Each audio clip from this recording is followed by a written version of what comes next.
Louisiana woman Elizabeth Hext was arrested on March the 31st of 2023 following a rage-fueled outburst at a residence in DeQuincy. Upon reaching the scene, officers learned that the 37-year-old had attacked a juvenile, 2 elderly victims, and an adult male. All of the victims had noticeable injuries on them which were inflicted by Hext during her rampage. Among the reports of violence was also the fact that Hext had struck the adult male multiple times and thrown a knife at him. Her aggression persisted following the arrival of law enforcement, as she resisted officers from the DeQuincy Police Department and deputies from the Calcasieu Parish Sheriff's Office. Hext also sustained minor injuries. Some were visible in her subsequent mugshot and consisted of a black eye and various scrapes to her face. After receiving treatment at a local hospital, the woman was booked on charges of domestic abuse, intentional use of force with a dangerous weapon, aggravated battery, and simple battery of the infirm, in addition to 3 counts of resisting a police officer with force or violence.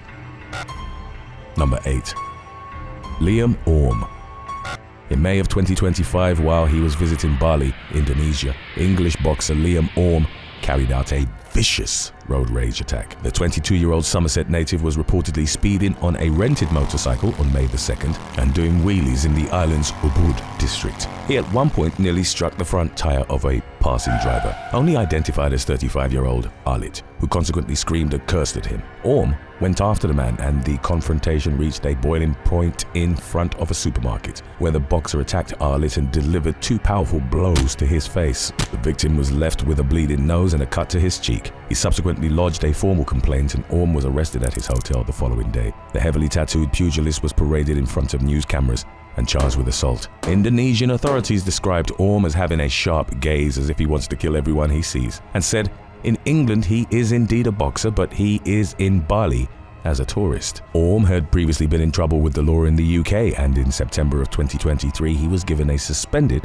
12-month community order after he was convicted of careless driving, assault, and threatening behavior. A judge told him at the time, "You behaved like a thug in a shop. You were threatening and abusive, and you were aggressive." In addition to the community order, he was given a curfew and a restraining order. Orme stated in 2020 that he would absolutely be in prison if not for boxing. As of the latest updates on his Bali case, he faced up to 5 years behind bars, and the authorities didn't plan on deporting him. Number 7. Jessica Collins. On July the 11th of 2018, a woman from South Texas, identified by ABC 13 as Tatiana, went out to a bar with her next-door neighbor and 41-year-old Jessica Collins. The latter was temporarily living with Tatiana's neighbor at the time. After a night out, the trio returned to Tatiana's home, whereupon Collins impudently demanded more alcohol and cigarettes. She then flew into a fit of drunken rage when Tatiana asked her to leave her property.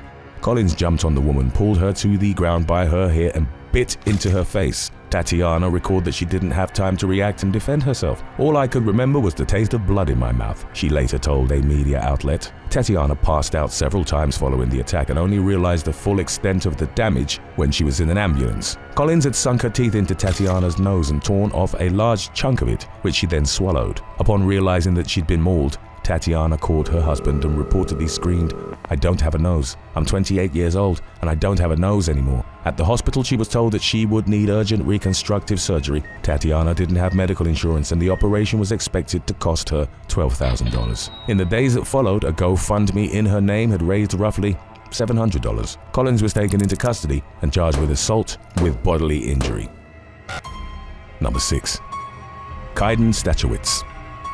On January the 19th of 2025, Wisconsin teenager Caiden Stachowicz tried to break into the Fond du Lac office of Wisconsin's 6th District U.S. Representative Glenn Grothman. Unable to gain access to the office, Stachowicz started a fire behind the building near an electrical unit. Before the blaze was put out, it charred the outside wall and caused some smoke damage inside. The Menasha teen was arrested and admitted that he started the fire, claiming he'd done so because of the recent TikTok ban. Stachowicz said he was angry that the platform was being shut down by the US government and targeted Congressman Grothman because he'd voted yes on legislation that would require the Chinese-owned company to be sold in order to continue operating in the US. TikTok briefly shut down, but President Donald Trump signed an order to pause enforcing the ban, giving the platform's parent company ByteDance time to find a buyer. TikTok was back online, basically nullifying Stachowicz's efforts. Reacting to the attack, Rothman told a media outlet that it had been perpetrated by a person looking for attention,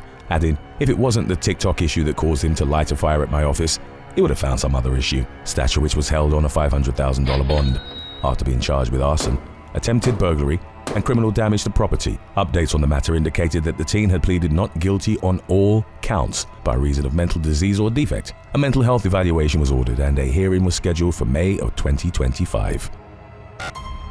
Number 5. James Turner Incident.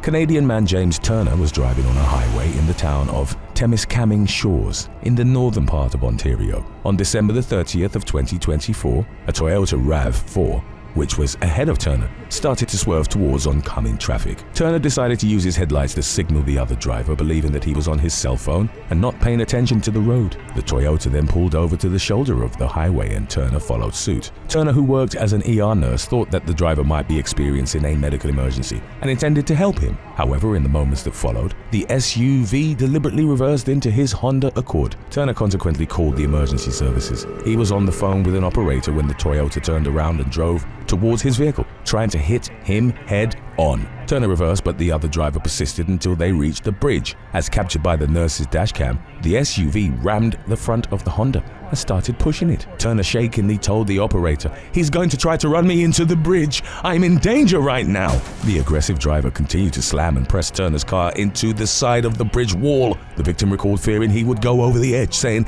"It's at least a 200-foot drop into a frozen, cold, icy water that's very deadly at this time of year, as local people well know." Turner remembered that his life flashed before his eyes, adding, "I wondered if my legacy was good, whether or not I'd been kind enough." The unhinged driver eventually fled the scene, and Turner emerged from the confrontation with sprains to his wrist and thumb, in addition to his Honda becoming a write-off. Not long after the collision, law enforcement caught up with the suspect's Toyota, but he refused to stop and officers were ultimately forced to disable his vehicle with a spike strip. The unnamed 37-year-old man was arrested and faced multiple charges, including dangerous operation of a motor vehicle and 2 counts of assault. Number 4. Logan Burnett. Leading up to August of 2024, Englishman Logan Burnett was on bail after repeated attacks on his ex-girlfriend Chloe Mitchell, towards whom he'd previously exhibited coercive and violent behavior. Following Burnett's routine battering of the 26-year-old woman, her family and friends recounted witnessing bruises on her breasts, ribs, and all over her body. Burnett was described as a low-level drug dealer who regularly used cocaine and cannabis, and in one incident, he threatened to set fire to Mitchell's hair. In July of 2024, the woman changed homes to escape his abuse. At one point, she was reportedly in a bad place and wanted to see him. She thus allowed him to visit her at her new address. Enraged by the fact that she'd started seeing someone else, Burnett ripped the radiators off the wall in her home, causing extensive flooding, and also smashed her television. He was arrested for causing the damage but was bailed out on the condition that he maintained his distance from Mitchell. On August the 5th of 2024, Burnett reportedly showed 2 knives to a housemate in Ipswich, telling him, "I am going to do him and her," referring to Mitchell and her new boyfriend. He was under the influence of the synthetic drug Spice at the time. Early the following day, Mitchell told his housemate, "I'm going to be Facebook and news famous before the end of the day." At around 7 p.m, Mitchell was walking towards the Ipswich skate park when she encountered Burnett, who chased after her. He caught up with the mother of 3, pinned her against a fence, and stabbed her repeatedly in the stomach, chest, leg, and back. The strikes were delivered with such force that one of the blades became significantly bent. Mitchell suffered catastrophic blood loss and died in a hospital 3 days before her 27th birthday. Roughly 30 minutes prior to the murder, Burnett had sent a message to Mitchell's new boyfriend saying that he was aroused by the thought of killing them both. He then made 22 calls to the couple, all of which went unanswered. After knifing Mitchell to death, Burnett discarded the blades in a nearby garden and fled the scene. When the police arrived to take him into custody at an address in Suffolk town, Burnett sneered, "What, so she died?" "Yeah." As his mugshot was being taken, the man smirked and said, "I don't know why this is taking so long. I would rather admit it and go straight back to prison." Burnett had 24 previous convictions for 52 offenses, including harassment, assault, breaching restraining orders, and criminal damage. He admitted Mitchell's murder and 2 counts of being in possession of knives. During sentencing in February of 2025, Judge Martin Levitt told the man, "You are an extremely dangerous person.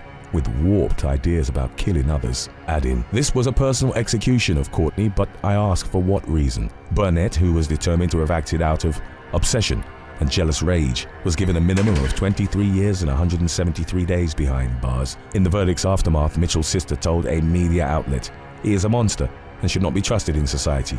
Every woman should fear him. He should never be released." Number 3. Abdul Baqi. In the spring of 2018, Abdul Baqi from Nazirabad village in Pakistan's Balochistan province asked his father, Dost Muhammad, for permission to marry a girl with whom he'd fallen in love. He'd already asked the young woman's family and they'd given their blessing. 70-year-old Muhammad, who was the head of a highly conservative Muslim family, refused to consent upon learning that Baqi and the girl had been secretly talking over the phone for about 3 years. Muhammad and Baqi's brothers, Abdul Ghani, Abdul Sattar, Abdul Rahman, and Abdul Karim, became enraged and considered the love relationship immoral and un-Islamic. The brothers had ties to the Taliban, and one of them, an 18-year-old, had recently returned from Afghanistan, where he'd fought alongside the extremist militia. He told the others, "Jihad is here in our house," and deemed 22-year-old Baqi an infidel. On May the 13th of 2018, Muhammad and the others locked the women in the house in a different room. They then rushed Baqi, beat him with a baton, and used rope to bind his hands and feet. With a spoon and a knife, the members then began gouging his eyes out. "I kept shouting at them, what were they doing? But they didn't listen to my pleas," Baqi recounted. "One of my brothers removed my eyeball using a teaspoon. Then my father took the knife and cut it as it was hanging on my face." Baqi begged them to stop. He remembered one of them stepped on my head to make sure that I do not move, and others removed my second eye. As the harrowing scene unfolded, his brothers reportedly kept screaming, "God is great," in Arabic. When the victim pleaded for his life, his brothers and father told him that they would take him to the mountains and slaughter him. However, they ultimately decided to transport him to a hospital. A police officer who was at the facility asked what had happened to Baqi, and Muhammad said he did this to himself. The victim, who was permanently blinded, revealed the truth and his attackers were arrested. The incident drew outrage across Pakistan. In the aftermath, Baqi's bride-to-be agreed to carry on with the wedding. His father and brothers were jailed for almost a year before Baqi reached an agreement with Muhammad under Pakistan's Islamic blood money laws. All the charges against the patriarch and his sons were dropped in exchange for him agreeing to let the love marriage go ahead and provide Baqi with a house and $200 per month in financial support. Today's topic was requested by Kawayuki. If you have any other topics you'd like to learn about, subscribe and let us know in the comments section below. Number 2. Oleg Myshadaev. In November of 2017, Russian man Oleg Myshadaev viciously attacked his girlfriend, Alexandra Shaposhnikova, while they were at a party. The man, who was said to suffer from uncontrollable anger and jealousy, punched her in the face and bit off most of her nose. Shaposhnikova was initially told that the damage was irreversible, and she later underwent complex plastic surgery. In the wake of the savage attack, Shaposhnikova forgave Myshadaev. Prosecutors demanded a lengthy jail sentence, but she pleaded for his release at his trial, telling a judge, "I have no claims against Oleg. I am asking the court to please not lock him up." He walked free from court with a suspended sentence of 18 months. The couple, both in their late teens at the time, continued living together in Saransk. In February of 2019, Myshadaev called law enforcement to their home. Officers found that the 20-year-old had killed Shaposhnikova in a drunken rage. He struck her in the head with a hammer, stabbed her with a knife, and further battered her with a pool cue. 5 empty vodka bottles were found in the home. A female friend of the couple was reportedly asleep at the residence when the attack unfolded. She'd left in the morning in a hurry and didn't realize Shaposhnikova had been killed, as Myshadaev had told her they'd argued. The man subsequently placed his girlfriend's body in the bathroom and waited for 2 days before calling the police. He admitted her murder and faced up to 15 years behind bars. Had his sentence for the 2017 attack not been suspended, he would have still been in jail at the time of killing Shaposhnikova.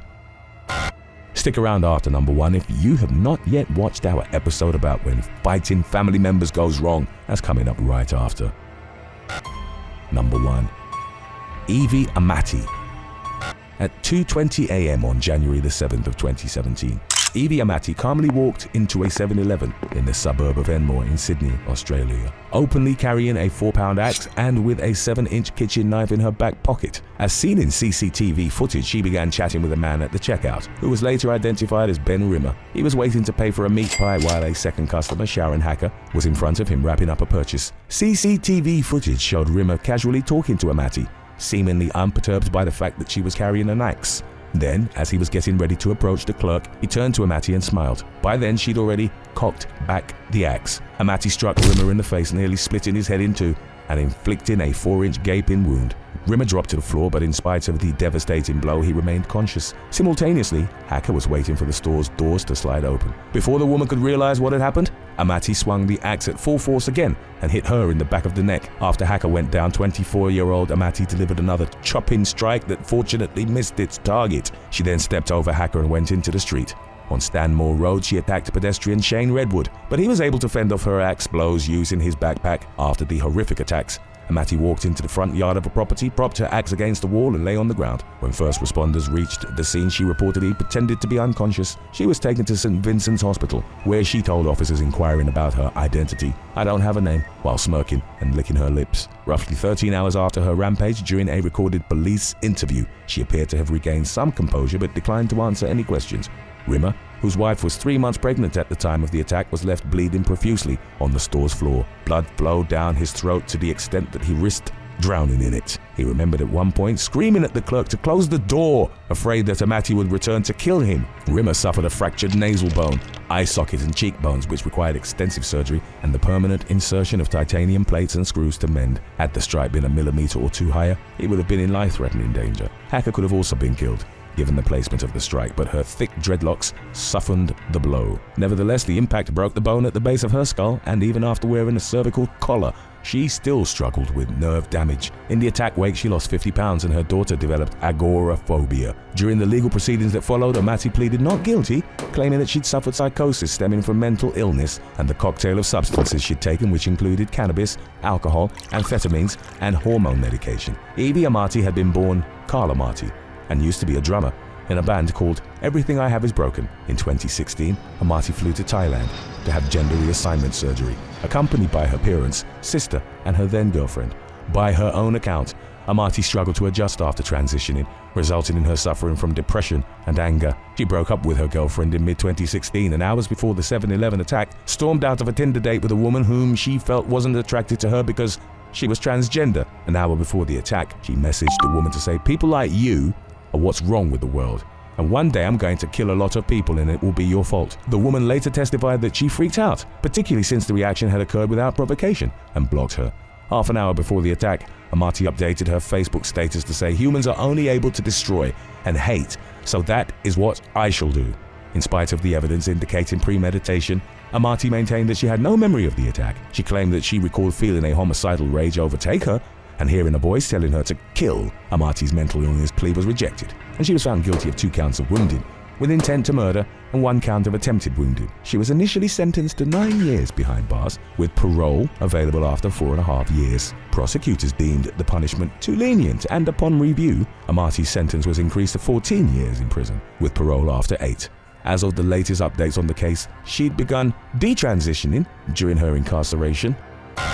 Florida teen Misty Ariel Cornegay was accused of shooting and killing her older brother, Damian Cornegay, on January 5, 2015. Leading up to the shooting, Ariel had allegedly been locked in her room on a regular basis with just a blanket and a bucket to use as her bathroom. These episodes were reported to last up to 20 days at a time. Her truck driver father, Keith, was away for work on a multi-day trip while accompanied by his wife, Misty. Ariel told deputies that on the day of the shooting that she'd been confined in a locked room like many times before, and that Damian refused to let her out to take a shower. The two got into an argument, but Ariel ultimately remained locked up. A few hours later, Ariel heard her brother snoring and realized he was asleep. She called for her younger sister to unlock the door. After being freed, she went outside, cut through a screen in her parents' bedroom window, and climbed into their room. Ariel found her parents' handgun and loaded it, then calmly walked to her sleeping brother and shot him in the throat, killing him. In the wake of the incident, Keith and Misty were arrested on child neglect charges after authorities found out that they had been away leaving behind not only Ariel and Damien, but also their 11 and 3-year-old siblings. It was eventually discovered that they had ordered Ariel to stay in the locked room while they were gone. After a history of abuse concerning Ariel was discovered, the state attorney considered the appropriate way to handle the case. Court records and sheriff's office reports showed that Ariel had been assaulted by her uncle, Kevin Cornegay, 4 years earlier. Kevin was sentenced to life behind bars on several charges relating to the abuse. Other sheriff's office reports indicated that the uncle had forced the brother and older sister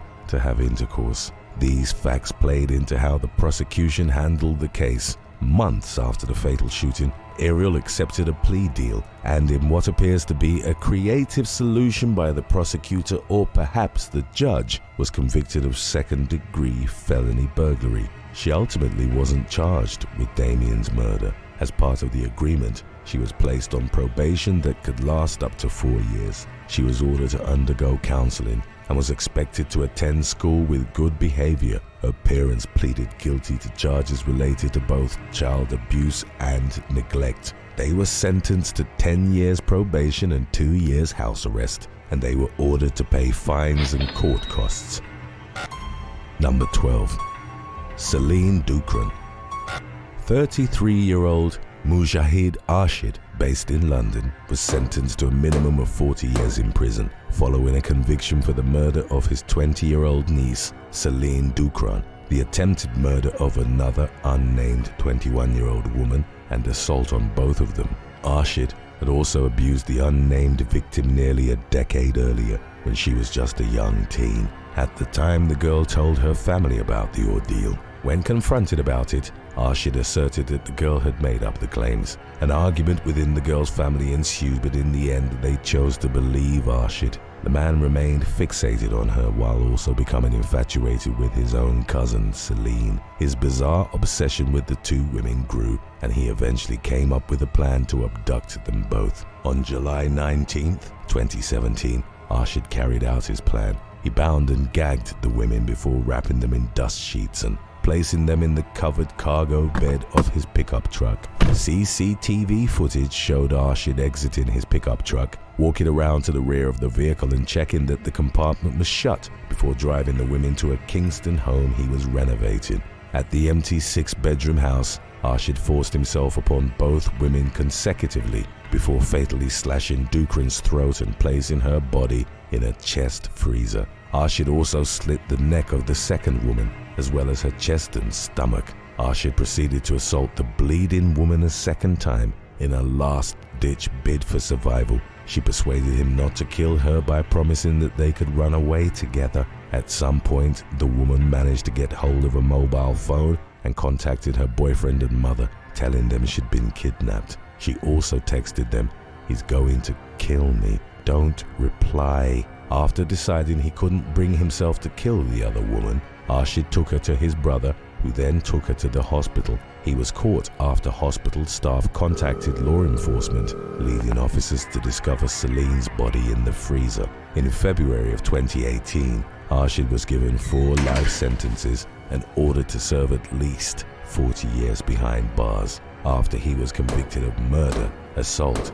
and kidnapping, he was also found guilty of his previous assaults on the surviving victim years prior. Number 11. Melinda Pleskovich.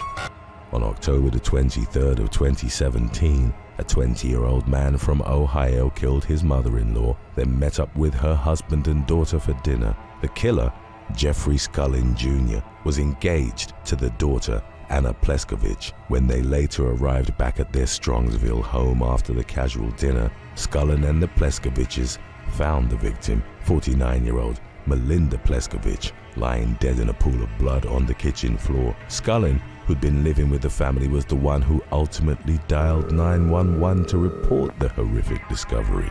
Responding officers arrived at the scene and found the victim had sustained 35 stab wounds and 2 gunshot wounds. Melinda was transported to Southwest General Hospital, where she was pronounced dead.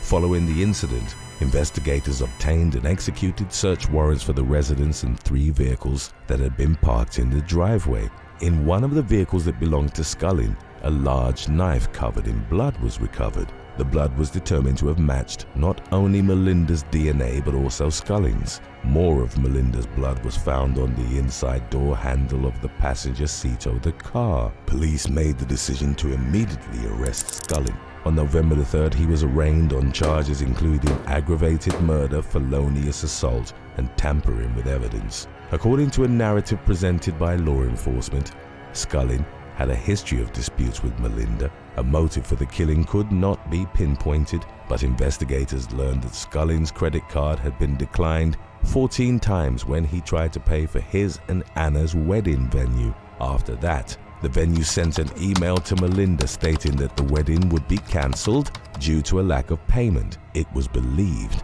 that Melinda had planned to confront Scullin about the matter the day before she was murdered. In the end, Scullin was found guilty and sentenced to life in prison with the possibility of parole after 33 years. Number 10. Yaneli Solorio Rivera.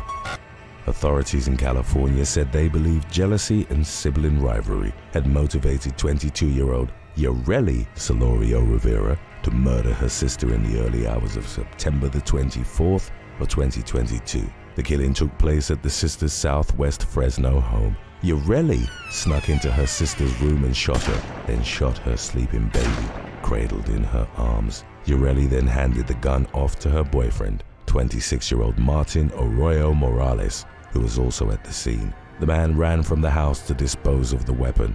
Police responded to the shooting after receiving reports of gunshots. Upon the officers' arrival, they concluded that Yaneli had succumbed to multiple gunshot wounds as evidenced by blood splatter on the wall closest to her head. Yareli initially tried to convince investigators that she knew nothing about the shooting. She suggested other possible suspects, including Yaneli's boyfriend, who police later cleared of any charges. During a follow-up interview, Yareli broke down and admitted to the murders. She told detectives she was tired of the attention her sister was getting, which she claimed made her feel that she and her 2 children were being ignored. In a taped interview with detectives, Yareli said, "I couldn't take it anymore." With her help, investigators found the murder weapon, a 9mm pistol. Yareli and Arroyo Morales were arrested and charged with 2 counts of murder each. As of late October of 2023, the Fresno County District Attorney's Office announced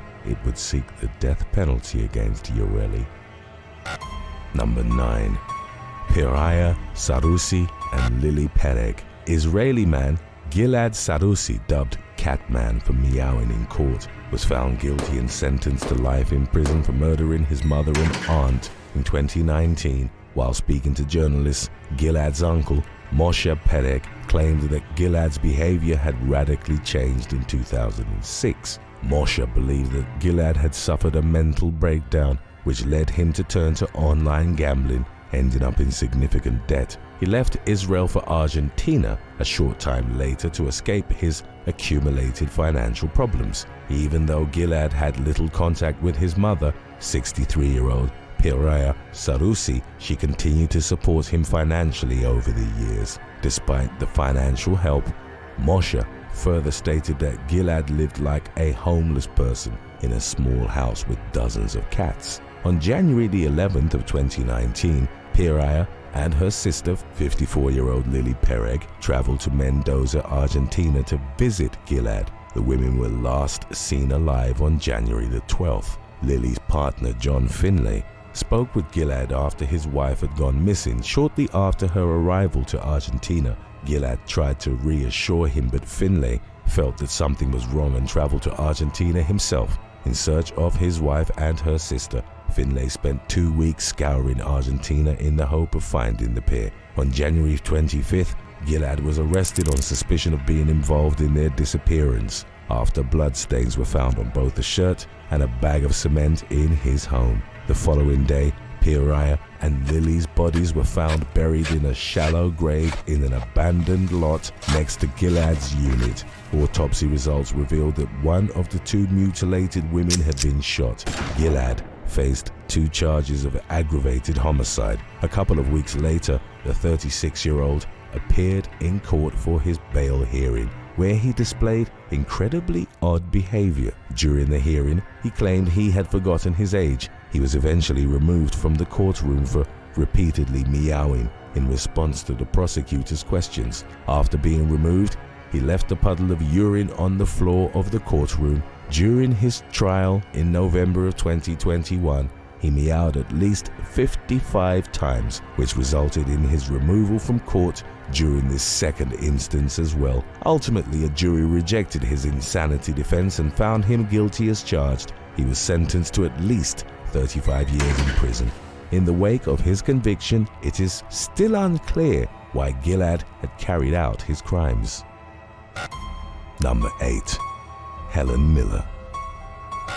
A young teen was accused of stabbing her older wheelchair-bound sister to death at their home in Manheim Township, Pennsylvania, while their parents slept in the early hours of February the 22nd of 2021. It was unclear how long Claire Miller had planned to murder her sister, if at all, but she crept into Helen's room at around 1 a.m. on the day in question with a knife from the family kitchen in hand. Claire stabbed 19-year-old Helen Miller, who had cerebral palsy, in the neck 7 times before placing a pillow over her face. She called 911 at approximately 1:08 a.m. and told the dispatcher that she'd killed her sister. Responding police arrived at the residence within 5 minutes and found Claire waiting outside. She was covered in blood and trying to wash her hands in the snow. When they approached her, the girl said, "I stabbed my sister," before pointing them to Helen's bedroom.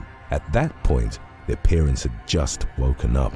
The officers quickly went to the room where one of them removed the pillow and saw a knife sticking out of Helen's neck, as well as a large amount of blood on her chest and the bed. They attempted to resuscitate Helen while waiting for emergency services to arrive. Unfortunately, she was pronounced dead shortly after 4 a.m. Consequently, Claire was arrested for criminal homicide and charged as an adult. Once she arrived at the police station, Claire's phone went off. Her ringtone, the theme from the 1970s horror classic Halloween, apparently prompted Claire to say, "I Michael Myers'd my sister." According to a detective, when Claire was later brought a fast food breakfast, she remarked that she'd have killed someone sooner if she knew she'd get McDonald's. Medical experts later determined that the suspect had multiple mental health diagnoses, including gender dysphoria and hallucinations. During the court proceedings in the summer of 2022,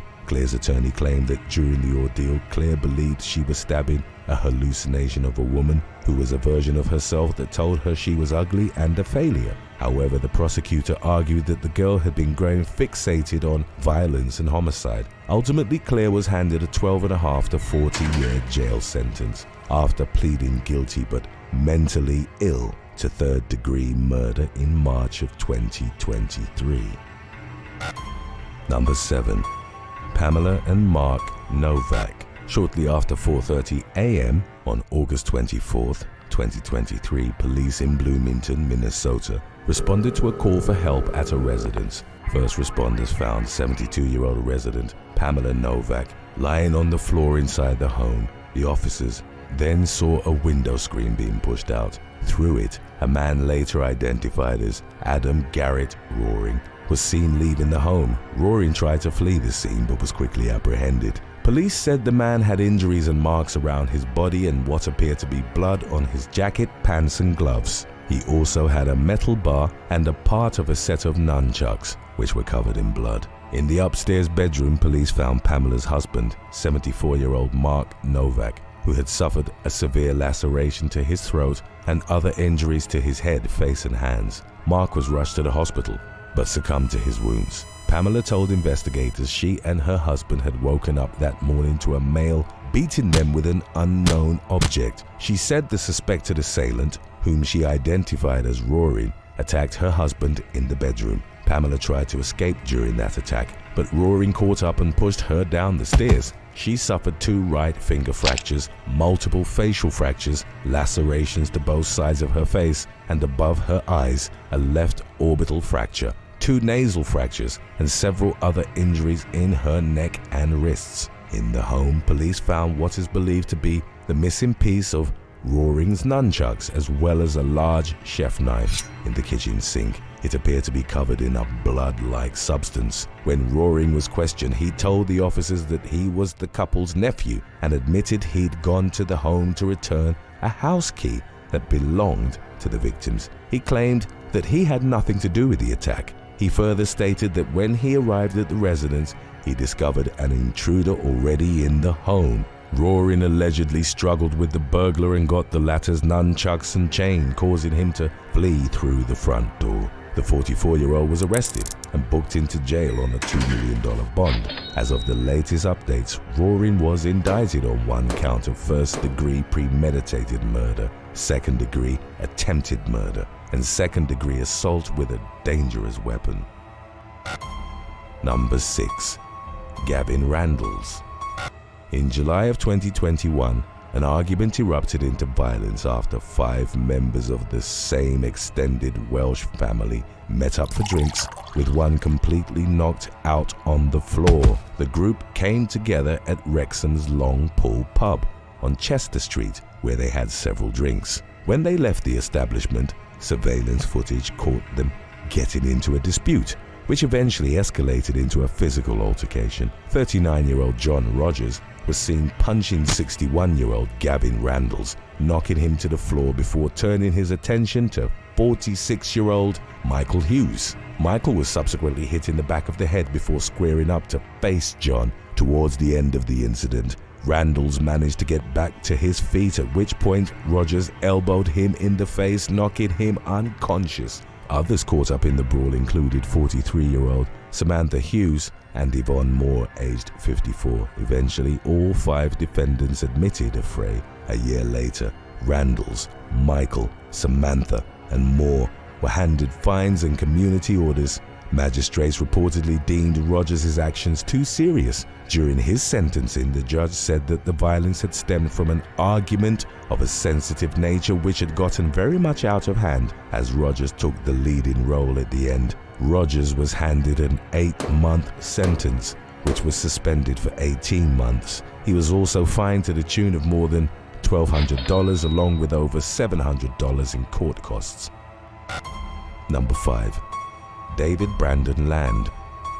20-year-old North Carolina woman Sarah Brianna Prestwood was charged in the murder of her brother after a fight at a Newton gas station ended with her running him over with a pickup truck.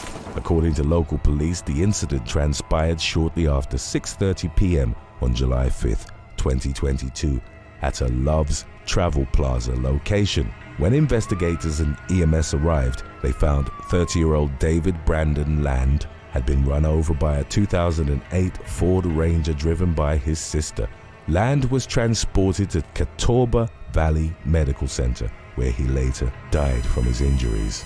An initial investigation revealed that Land and Prestwood had a verbal argument shortly before the fatal collision. Prestwood was arrested and indicted on a murder charge weeks later. She was held without bond at the Catawba County Detention Center while awaiting her trial. As of this writing, the case is ongoing. Number 4. Megan Cordy. 50-year-old Jennifer Weathers was accused of driving under the influence during an incident on August 18, 2018, that left her 27-year-old daughter, Megan Cordy, dead. On the evening in question, Weathers was driving to her King City home after attending a country wedding. At the time, Cordy was on the passenger side of the car while Weathers' preschool-aged granddaughter was riding in the back seat. At one point, Weathers and Cordy started arguing in the car, soon after which Cordy jumped out of the moving vehicle. Reportedly, Weathers immediately stopped and tried looking for her but couldn't find her because there were no street lights or houses around. Hours later, Weathers called a non-emergency dispatcher to report that she was kind of worried about Cordy. In a recording of the call, Weathers could be heard initially explaining that when Cordy got upset during their dispute, she simply got out of the car. She also said that she checked hospitals and jails for her daughter, but to no avail.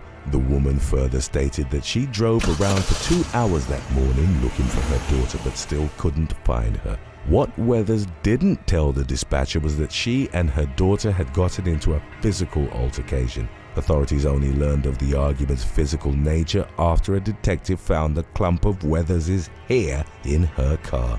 Weathers later told investigators that her daughter had pulled out her hair and actually jumped out. On August the 23rd, Cordy's body was found down an embankment by the side of Foster Road in Dayton. An autopsy showed that she had suffered 2 broken or severed vertebrae and had died instantly upon hitting a guardrail or the roadway. Even though Weathers had claimed that she was driving less than 5 miles per hour during the incident, Cordy's severe injuries suggested a speed far greater. Weathers wasn't charged in the death of her daughter after the Yamhill County District Attorney said that a more than month-long investigation came up with insufficient evidence to support homicide charges. Additionally, the state medical examiner's office ruled Cordy's death was accidental.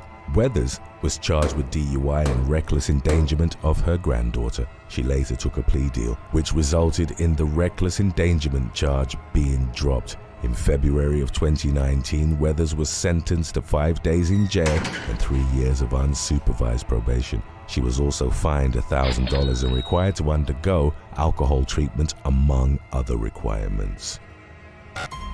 Number 3. Zachary Gray.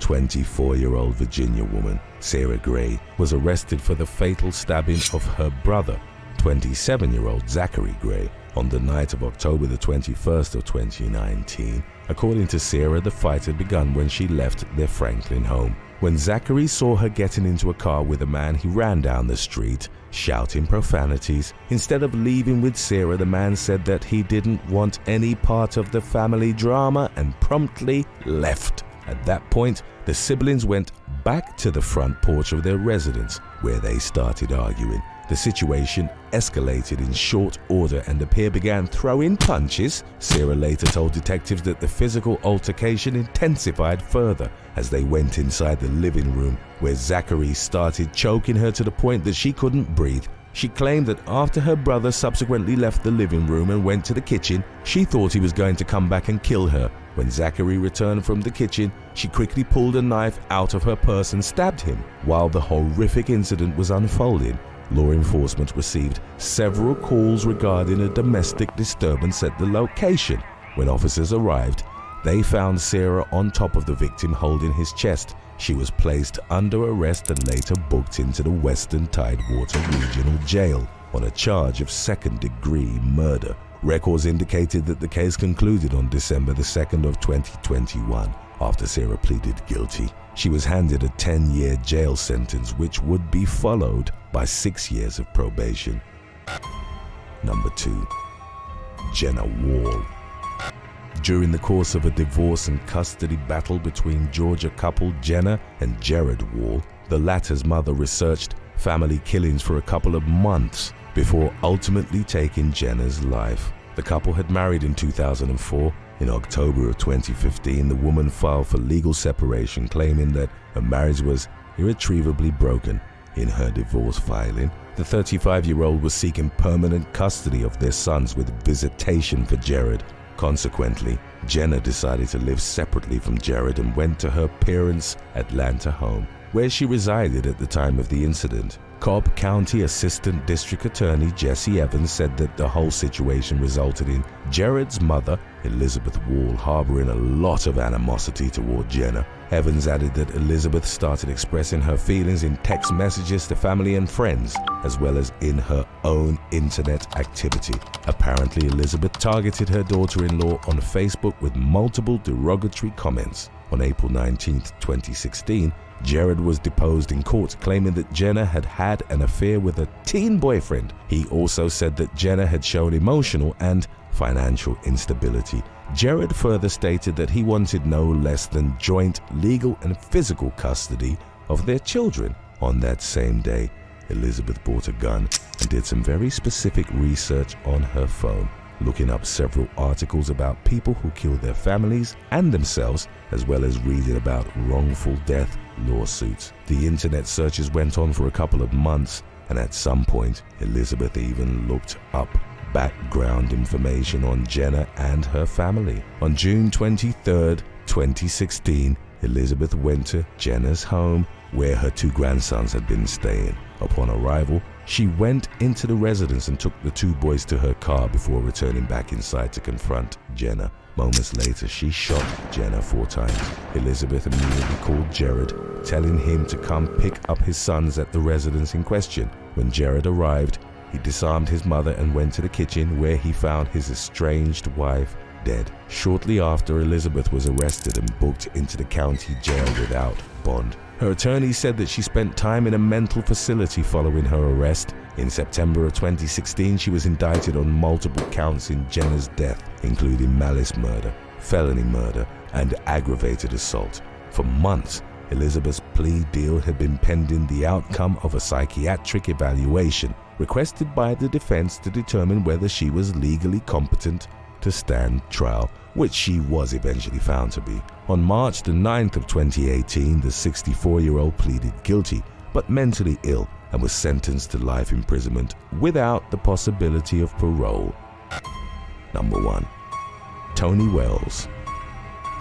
On December 27, 2017, 22-year-old New York woman Toni Wells and her husband, Barry Wells, had a marital dispute that eventually ended with Toni's death. The dispute had stemmed from Barry's affair, which the man had started after Toni had an order of protection placed against him. That protection order was in connection with an incident that had transpired months earlier, during which Barry was charged with felony strangulation for choking Toni until she was unconscious. For some reason, Toni later dropped the order. On the day in question, the couple began arguing at the entrance of Barry's 3-story Crown Heights apartment in Brooklyn at around 8 a.m. while Toni's 21-month-old daughter was locked out in the hallway. The ensuing altercation escalated, at which point the woman called 911 saying she was scared of her husband because he was acting funny. Immediately after the call, Toni allegedly started swinging at Barry, but the 29-year-old seized her and brought her inside the apartment. Then he grabbed her by the neck and they eventually ended up by the basement door. Meanwhile, a neighbor heard Toni screaming, "He's going to kill me," followed shortly by the sound of someone falling down the stairs. That neighbor also called the police. Consequently, 2 officers responded to the scene. Instead of entering the home, they remained in their patrol car and subsequently drove off because they believed that the incident occurred outside the residence. Shortly before 10 a.m., other neighbors heard the cries of Toni's daughter. When they rushed over to investigate, they found the toddler crying on top of Toni's lifeless body at the bottom of a set of stairs and called 911. Investigators found bruising on the victim's neck. Barry was arrested hours later and was questioned at the 77th precinct. He told the police that his wife had fallen down the stairs. According to court records, even though Barry knew CPR, he didn't perform it. Upon realizing she was dead, he simply took off. On January 25, 2018, the New York District Attorney's Office announced that the suspect had been indicted in the strangulation death of his wife. Barry was facing charges of murder, aggravated criminal contempt, and aggravated family offense. In the initial aftermath, the 2 officers who botched the 911 call to check on Toni were suspended. The New York Police Department determined that officers Whale Jabber and Wing Hong Lao, aged 45 and 49, respectively, had failed to take police action and didn't properly investigate while responding to the call. They could keep their jobs provided that they followed the terms of a dismissal probation. As of June 2023, Barry remained behind bars at the Anna M. Cross Center at Rikers Island while awaiting his trial. Thanks for watching. Would you rather pass out whenever you got mad or lose control of your bladder when you become anxious? Let us know in the comments section below.